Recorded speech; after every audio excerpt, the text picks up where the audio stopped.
Mr. President, a year ago, I stood before this Assembly urging bold reforms of the UN system to tackle the rapidly evolving and increasingly complex global challenges.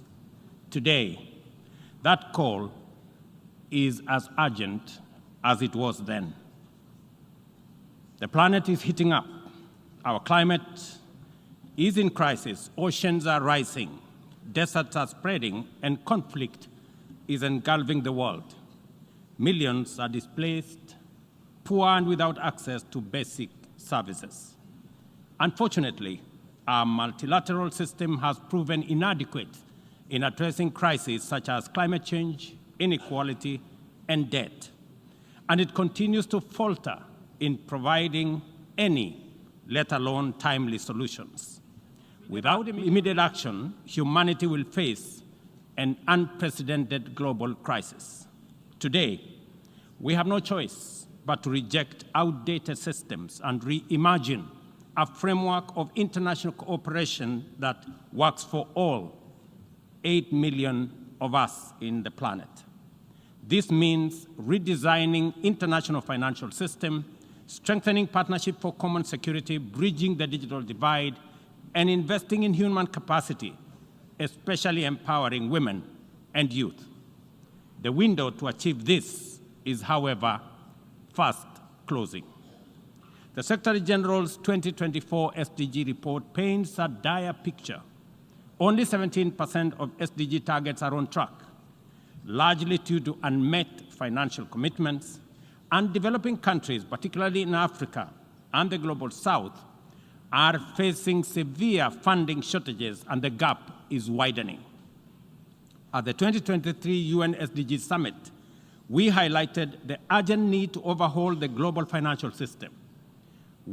As we approach the fourth Financing for Development Forum in 2025, imaginative solutions for debt relief and development financing are essential to close the SDG gap. We must address the historical injustice of Africa's lack of permanent representation on the UN Security Council as a matter of justice in the ongoing UN reforms. Additionally, region-led peace operations, sustainably funded by the UN-assessed contributions, are critical in addressing today's complex security challenges. In Kenya, we aim to increase forest cover by 30% by planting 15 billion trees, an effort largely led by our youth.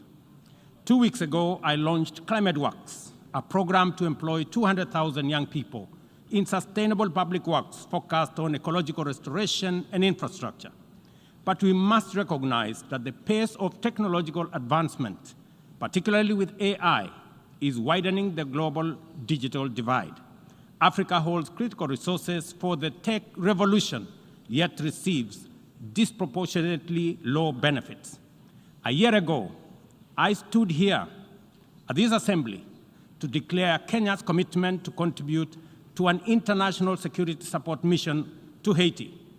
Yesterday, I was in Port-au-Prince to witness the significant progress made by Kenya's Africa-led mission, even with the constraints of limited resources.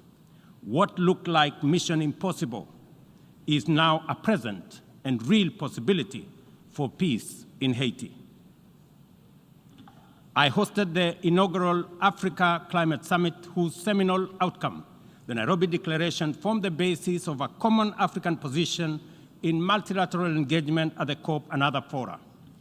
At the world's 21 IDA 21 Replacement Summit in Nairobi in April this year, the 17th AFDB replacement and IMF SDR rechanneling, we, together with African leaders, championed for significant enhancement of the concessional window of affordable financing available for developing countries to provide critical public services, undertake investment in economic transformation, and implement ambitious climate.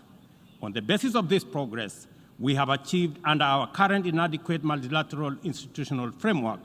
I am optimistic about what we can achieve under a radically reconfigured multilateral institutional framework.